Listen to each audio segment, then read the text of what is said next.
దేవుడు చెప్పింది ఏంటంటే మునుపటి విషయాలను జ్ఞాపకం చేసుకోవద్దని యెషయా గ్రంథము 43:18-19 చెప్తున్నాడు. అలాగే ఇర్మియా గ్రంథంలో మన కొరకు ఆయన ఒక ప్రణాళిక సిద్ధపరచుకొని ఉన్నాడు అని కూడా చెప్తా ఉన్నాడు. సామెతల గ్రంథములో 3వ అధ్యాయము 56వ వచనం. సామెతల గ్రంథము 3వ అధ్యాయము 56వ వచనం. దేవుని 5-6 చదువు. 3 అధ్యాయము 5-6 వచనం. ఏది ఆధారం చేసుకోకూడదు అంటే స్వబుద్ధి. అంటే మనకు కొన్ని బుద్ధులు ఉంటాయి. ఏమంటే ఆ బుద్ధులు ఏం చేస్తాయంటే మన ఇష్టం వచ్చినట్టుగా నడిచేటట్టు చేస్తాయి. ఎవరినో చూసాము, ఈ పని చేద్దాం అని అనుకున్నాం, అయితే దేవుణ్ణి అడగం. దీన్ని ఏమన్నారు? స్వబుద్ధి. ఏదో ఊరు వెళ్ళాలనుకున్నావు, అది దేవుణ్ణి అడగలే. ఏదో పెళ్లి చేయాలనుకున్నావు, దేవుణ్ణి అడగలే. ఏమండి, ఏదైనా ఒక ఇల్లు కట్టించాలన్నా, లేకపోతే ఒక పని చేయాలన్నా, ఒక బండి కొనుక్కోవాలన్నా, ఏమండి ఏదైనా సరే మన ఆలోచన, మన బుద్ధి ఆధారం చేసుకోకుండా పూర్ణ హృదయముతో ఏం చేయాలంట? దేవుడి మీద నమ్మిక ఉంచాలి. అంతేకాదు ఆయనకు అధికారంలోకి ఒప్పుకో. అప్పుడు కాబట్టి మనం అనుకుంటున్నటువంటి ఇదిగో ఈ పని చేద్దాం అనుకోవటం అదొక ప్రవర్తన. వెళ్ళటం, చేయటం, చూడటం, మాట్లాడటం, వినటం, మన ప్రవర్తనను బట్టే నడుస్తాం మనం. ఎవరు కూడా అలా కాదని చెప్పలేము. ఎందుకంటే దేవుడు అంటున్నాడు, నీ హృదయంలో ఏదుందో దాన్నే నోటితో మాట్లాడతావు అని అన్నాడు. కాబట్టి ఆ పనులన్నీ కూడా మనం దేంతో చేస్తున్నట్టు? హృదయంతోనే. లేకపోతే హృదయం లేకుండా నోరు మాట్లాడుతుందా? కాళ్ళు కదులుతాయా? చూపులు చూస్తాయా? వినికిడి వింటుందా? చేతులు పట్టుకుంటాయా? కాబట్టి వీటన్నిటికీ మూలం ఏంటి అంటే హృదయం. అందుకని ఏమన్నాడు సామెతల గ్రంథంలో దేవుడు? నీ హృదయమును నాకిమ్ము, నా మాటలు నీకు ఇంపుగా ఉండని, అప్పుడు నీకు నెమ్మది కలుగు దినములు వస్తాయి అని చెప్తా ఉన్నాడు. ప్రకటన గ్రంథము 21వ అధ్యాయము 5వ వచనం. ప్రకటన గ్రంథము 21:5. ఎప్పుడు సమస్తం నూతనమైనవిగా చేస్తాడు? ఒక ఇల్లు ఉంది, పాత ఇల్లు, అది నూతనం చేయాలంటే ఏం చేయాలి? ఎక్కడెక్కడ పెచ్చులు ఊడిపోయినాయో, ఎక్కడెక్కడ డ్యామేజ్ అయిందో, లేకపోతే పూర్తిగా డ్యామేజ్ అయిపోయింది, ఇక పనికిరాదులే, శిథిలమైపోయింది, 30-40 ఏళ్ళు అయిపోయింది ఇది అని తీసేసి మళ్ళా కొత్త కన్స్ట్రక్షన్ చేయాలి. అంటే కొత్తగా దాన్ని నిర్మించాలి. దేవుడు కూడా మనలో ఉన్నటువంటి పాపమును తన రక్తము ద్వారా కడిగి మనల్ని పరిశుద్ధపరిచి ఫ్రెషప్ చేసి ఆ తర్వాత ఆయన రాజ్యానికి తీసుకుంటాడు. ఏమంటే ఆ ఇల్లు అలా వదిలేశారు అంటే బాగు చేయించాలండి. తగిన కాలం రావాలి, డబ్బులు రావాలి, అన్నీ సమకూడాలి. అలాగే దేవుడు సమస్తాన్ని సమకూర్చి నీకోసము సిద్ధపరిచిన రక్షణ అన్నాడు దేవుడు బైబిల్లో. నీ కొరకు సిద్ధపరిచిన రక్షణను మీరు పొందుకోవాలి అన్నాడు. సిద్ధపాటు లేకుండా రక్షణ అంటే ఏంటంటే పెళ్లి బాప్తీసాలు తీసుకుంటే బాగుంటుందని చెప్పుకోవటాలు. అందరు తీసుకుంటున్నారంట, 31st మనం తీసుకుందాం, లేకపోతే January 1 తీసుకుందాం, లేకపోతే ఆ యొక్క ఈస్టర్కి తీసుకుందాం. కొంతమందికి కొన్ని ప్రణాళికలు వేసుకుంటారు. బైబిల్లో అలాంటి ప్రణాళికలు ఎవరు వేసుకోవాలి, లేదా తర్వాత చేసుకుందామని అనలా. కందాకే నాయకుడు యెషయా గ్రంథం చదువుతున్నప్పుడు ఫిలిప్పుని దేవుడు పంపించాడు అపోస్తల కార్యగ్రంథంలో. పంపిస్తే పరిగెత్తుకుంటూ రథం పోతూ ఉంది. రథం స్పీడ్గా వెళ్ళింది కదండి. మరి ఇతను అంతకన్నా స్పీడ్గా వెళ్ళగలిగాడు, దేవుడి యొక్క కృపది. అప్పుడు ఏం జరిగింది? అడిగాడు, అయ్యా నువ్వు చదువుతున్నది అర్థమైందా అంటే, నాకెవరైనా బోధించకపోతే నాకు ఎలా తెలుస్తుంది అన్నాడు అని చెప్పాడు. ఇంతలోకి రథాన్ని ఎక్కించుకున్నాడు ఫిలిప్పుని. తర్వాత విషయాలన్నీ చెప్పాడు. ఇవన్నీ యేసుక్రీస్తుకు సంబంధించినవి అన్నాడు. నమ్మి బాప్తిజం తీసుకోవాలని కూడా చెప్పాడు. ఓకే, రథం మీద పోతానే ఉన్నారు, యెషయా గ్రంథం చదువుతూనే ఉన్నారు. ఏమొచ్చినాయి అంటే మధ్యలో నీళ్లు కనపడేయండి. చెప్పాడు కదా నీళ్ళ బాప్తిజం తీసుకోవాలన్నాడుగా ఫిలిప్పు వాక్యరూపకంగా. చిలకరింపు బాప్తిజాలు కాదన్నాడు. ఏమండి, కందాకే నాయకుడికే నీళ్ళ బాప్తిజం ఇచ్చాడే ఫిలిప్పు. మనమైతే చిలకరింపు బాప్తిజాలు తీసుకొని మేము కూడా రక్షణ పొందాం. చిన్నప్పుడే జ్ఞానస్నానం ఇప్పిస్తారు, ఆ తర్వాత కన్ఫర్మేషన్ ఇప్పిస్తారు. చాలామంది చాలా చేస్తూ ఉంటారు. దేవుని యొక్క ప్రేమలో ప్రియులరా, నువ్వు సప్రసాదం తీసుకుంటున్నావు అని అంటే ఎవరి బిడ్డగా ఉండాలి? దేవుని బిడ్డగా ఉండాలి. ప్రసాదం అనేది అక్కడ అన్నారు, ఇక్కడ మనం ప్రసాదం అనం, దేవుడి యొక్క ఆహారం అంటున్నాం. ఈ ఆహారం తీసుకునే వాళ్ళు దేవునికి ఇష్టంగా బతకాలి, లోకానికి ఇష్టంగా కాదు. మందు తాగేవాడితో ఉంటే వాడికి ఇష్టం కాబట్టి వాడు కూడా మనకు మందు పంపిస్తాడు. మాంసం తినేవాడు వాడికి మాంసం తింటాడు కాబట్టి మనకు కూడా ఒక మొక్కిస్తాడు. ఏమండి, వాడు సినిమాలు చూస్తాడు కాబట్టి సినిమాలకి తీసుకెళ్తాడు. వాడికి ఇష్టమైనటువంటి పనులను మన చేత చేయించుకుంటుంటారు. సిగరెట్ తాగేవాడు, మందు తాగేవాడు, గుట్కా తాగేవాడు, పేకాట ఆడేవాడు, వ్యభిచారం చేసేవాడు కూడా. మరి దేవుని దగ్గరికి వచ్చిన నీవు దేవుని మాట విని దేవుడి ప్రకారం నడుద్దామని వాగ్దానం చేసి మళ్ళీ వెను తిరిగిపోతే ఎలాగా? కాబట్టి సమస్తము నూతనంగా చేయాలని ఆయనైతే ఆశపడుతున్నాడు. ఏదో కొన్ని కాదు. చర్చికి వెళ్తానండి, అయ్యగారికి వందనాలు చెబుతానండి, కానుక ఇస్తానండి, కొంచెం సహాయం చేస్తానండి, కానీ నా నోటు దురుసునే మానుకోనండి, బూతులు మానుకోనండి, అసభ్యంగా తిరగటం మానుకోనండి అంటే సగం సగం చేస్తాం, కొంచెం కొంచెం. కానీ దేవుడు అంటున్నాడు సమస్తాన్ని మారుస్తాం. పాట కూడా ఉంటుంది, నా సమస్తము నా సమస్తము యేసునాయనా నీకే ఇస్తానని చక్కని పాట ఉంది. పైకి మాత్రమే నా సమస్తం అంటాం, మళ్ళీ చర్చికి వస్తే కానుకలు కూడా వేయకుండా ఉండేవాళ్ళు కొందరు, పిసినితనంగా వేసేవాళ్ళు కొందరు, ఇంత ఇవ్వాలంట దేవుడికి అనుకునేవాళ్ళు కొందరు, ఇంత ఇస్తే నేను ఎలా బతుకుతాను అనుకునేవాళ్ళు కొందరు. కానుకలు ఇవ్వకుండా బతకాలని కోరుకుంటున్నావు, మంచిదే, కోరుకో, తప్పులేదు. దేవుడు కానుకలు ఇస్తేనే నా దగ్గరికి రమ్మని చెప్పలా. అయితే మనం హృదయపూర్వకంగా ఇస్తున్నాం. ఇది బైబిల్లో రెండు రాజుల గ్రంథంలో ఒక సందర్భం కనపడుతుంది. ఏంటంటే మందిరం అంతా పాడైపోయిందంట. ఎలాగుంది? మందిరం అంతా పాడైపోయింది. సరే, ఏం చేశారు? వచ్చే భక్తులు కానుకలు ఇవ్వండి, ఆ యాజకులు దాన్ని బాగు చేయిస్తారని చెప్పాడు రాజు. సరే, కానుకలు వచ్చినాయి కానీ బాగు చేయించలే. ఏమయ్యా యాజకులారా ఎందుకు చేయించలేదు అని అడిగారు. అడిగితే ఆ పనులు చేయించే పని మాది కాదు, మాది ధూపం వేసే పని, బలులు అర్పించి వారికి ప్రార్థనలు చేసే పని మాది పని కాదని చెప్పేసి రాజు ఏమల్లా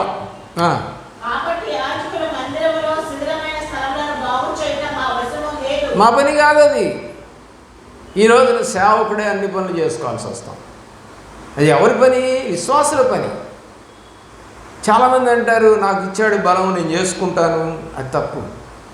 బైబిల్ ప్రకారం ఏంటంటే యాజకుల పని యాజకులదే, విశ్వాసుల పని విశ్వాసులదే. పోనీ నువ్వు కూడా యాజకత్వం చేస్తానంటే విశ్వాస పనిగా ఉంటావు, యాజకుడుగా ఉండు, తప్పులేదు. మేము కూడా యాజకులుగా ఉన్నటువంటి సేవకులకు వారు ఏం చెప్తే చేశాం, అది విశ్వాస పని. అయితే వాళ్ళు చేయలేదు. ఆ తర్వాత ఏం చేశారంటే అక్కడ ఒక డబ్బా పెట్టారు. ఇప్పుడు మనం డబ్బా పెట్టాం కదా పులిపేట పక్కన, అలా డబ్బా పెట్టారు. ఒకటి డబ్బా పెట్టి దానికి ఒక రంధ్రం చేసి వచ్చిన వాళ్ళంతా దానిలో కానుకలు వేయమన్నారు. నిండిపోయింది డబ్బా తీసి డబ్బాలో ఉన్న డబ్బులన్నీ కూడా ఎవరెవరు ఏం పని చేయాలో ఆ పని చేసే వాళ్ళని పిలిపించి వాళ్ళకి అప్పగించారు. యాజకులు చేయలేదు. కాబట్టి దేవుని ప్రేమిస్తున్న పిల్లారా, మరి కానుకలు తేవాలా అంటే బైబిల్లో వాళ్ళు ప్రేమపూర్వకంగా ఇచ్చారు.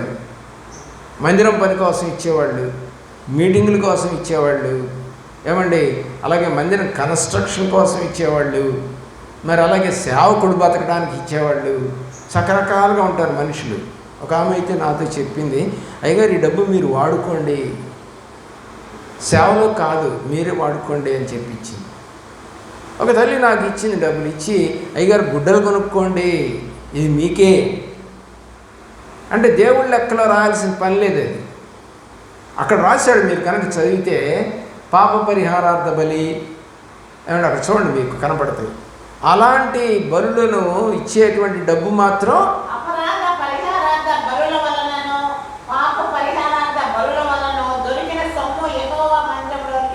అది అవి తేకూడదు, అవి యాజకుడికి, అవన్నీ యాజకులకి ఇచ్చేయండి, ఆ డబ్బు మందిరంలోకి తేవద్దు. ఇదే పద్ధతి కొన్ని సంఘాల్లో కవర్లో పెట్టి పర్సనల్ అని రాసిస్తారు. కొన్ని ఫలానా సేవకి లేదా మీటింగ్ల కొరకు అండ్ లేదా కృతజ్ఞత కానుకది మీకు అని ఇస్తారు. మనం ఇచ్చినటువంటి కవర్లో కూడా ఆ వివరాలన్నీ రాశాం. దేనికి నువ్వు ఇస్తున్నావో దాని మీద టిక్ చేయమని, దానికే వాడతాం, ఇక వేరే దానికి వాడం. దేవుని కోసం ఇస్తే దేవుని పనికి, మనిషికి ఇచ్చింటే మనిషి పనికి, సేవకి ఇచ్చింటే సేవకే, మందిరానికి ఇచ్చింటే మందిరానికి, మీటింగ్స్కి ఇచ్చింటే మీటింగ్కి. బైబిల్ సెలవిస్తూ ఉంది. ఏం చేయమని అంటున్నాడు రాజు? మందిరం అంతా కూడా కొత్తదిగా చేయాలంట. ఏం చేయాలని ఆశపడ్డాడు రాజు? మరి మన రాజు అయినటువంటి యేసుక్రీస్తు వారు ఏమనుకుంటున్నాడు? మనం కూడా నూతనంగా మారాలని కోరుకుంటున్నాడు. పాత ప్యాచెస్గా ఉంది. ఈరోజు మా ఇంట్లో కొన్ని పెయింటింగ్ వేయిస్తున్నాం. ఎందుకంటే ఆ ప్యాచెస్గా కనపడతా ఉంటే కొంచెం అసభ్యంగా కనపడతాం. చినిగిపోయిన గుడ్డలు వేసుకుంటే ఎలా ఉంటుంది? మాసిపోయిన గుడ్డలు వేసుకుంటే ఎలా ఉంటుంది?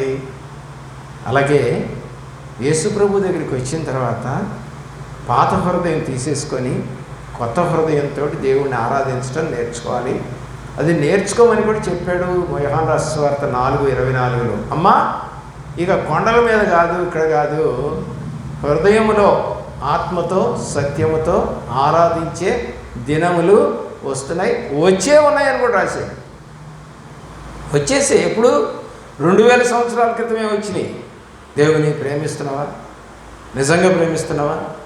ఆలోచన చేయి. ఎఫ్సి పత్రిక 4వ అధ్యాయము 22వ వచనం నుండి 24వ వచనం అన్నమాట. ఎఫ్సి పత్రిక 4వ అధ్యాయం.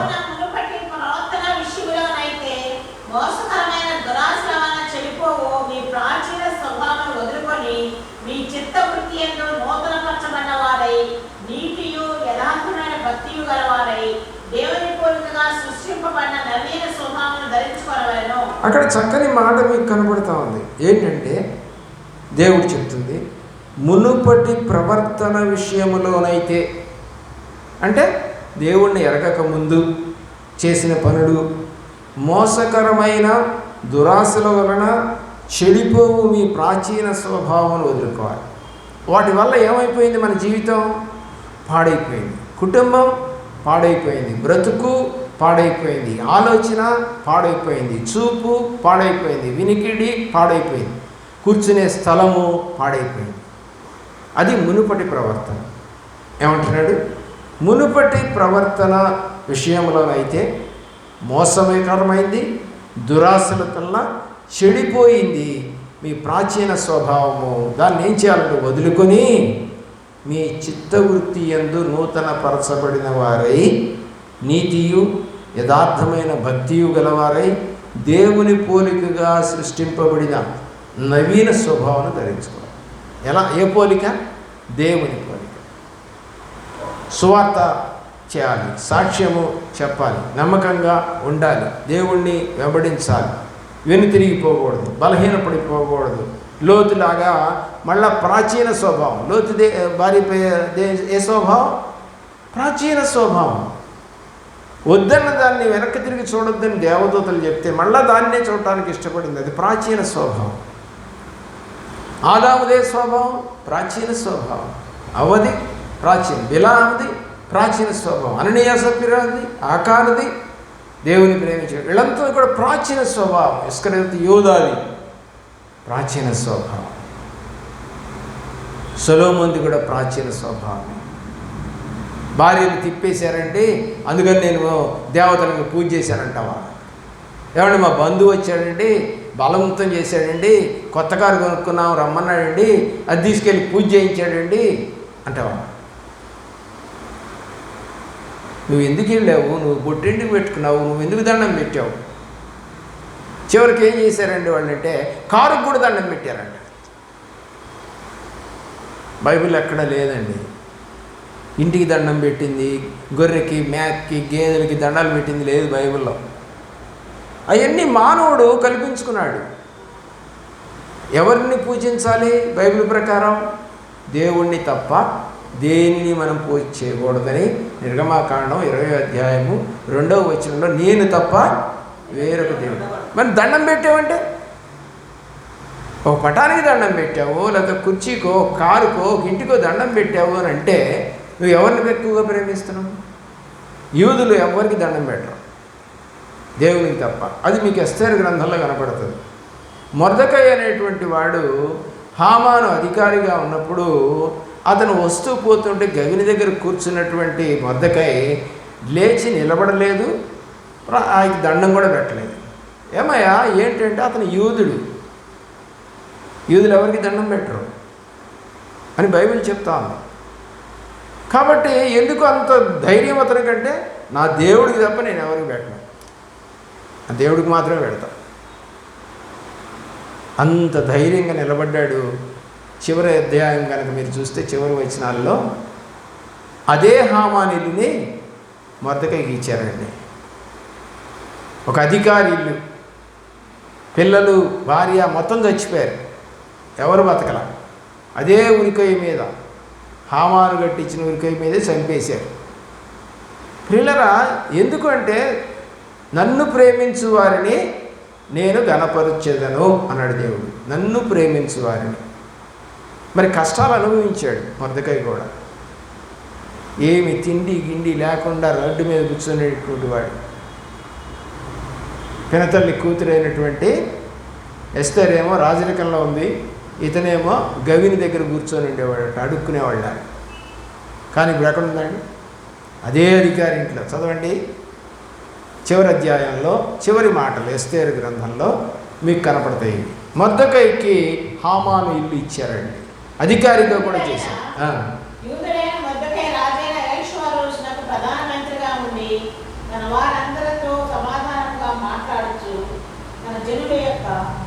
ఆ మాటలు ఏమున్నాయంటే మొర్దెకైని హెచ్చించారు, తర్వాత అతనికి హామాను ఇల్లు ఇచ్చేశారు. దేవుని యొక్క ఆ ప్రేమల చివరి అధ్యాయంలో మీకు ఈ మాటలన్నీ కనపడతాయి. యెషయా గ్రంథము 40వ అధ్యాయము 30-31 వచనాలకు చదువుకుందామండి. యెషయా గ్రంథము 40వ అధ్యాయం 30 మరియు 31.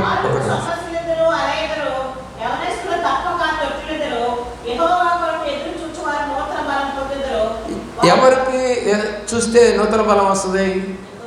ఏమంటే మీకు 70 ఏళ్ళు వచ్చినా కూడా మీరు నూతన బలం పొంది ఉన్నారు. ఎలాగా అంటే యెహోవా కొరకు ఎదురు చూస్తాం. మనం ఎవరి కొరకు ఎదురు చూడాలో బైబిల్ సెలవిస్తూ ఉంది. దేవునికి ఇష్టమైనటువంటి చూపు, దేవునికి ఇష్టమైనటువంటి మాట, దేవునికి ఇష్టమైనటువంటి నడక మనం నడవాలి. మనుషుల పోలికగా పుట్టినటువంటి దేవుడు మన పోలికగా పుట్టిన దేవుడు కాబట్టి మన ఇష్టం వచ్చినట్టుగా చేస్తాడా? చేయలేదు. అలా చేయలేదు.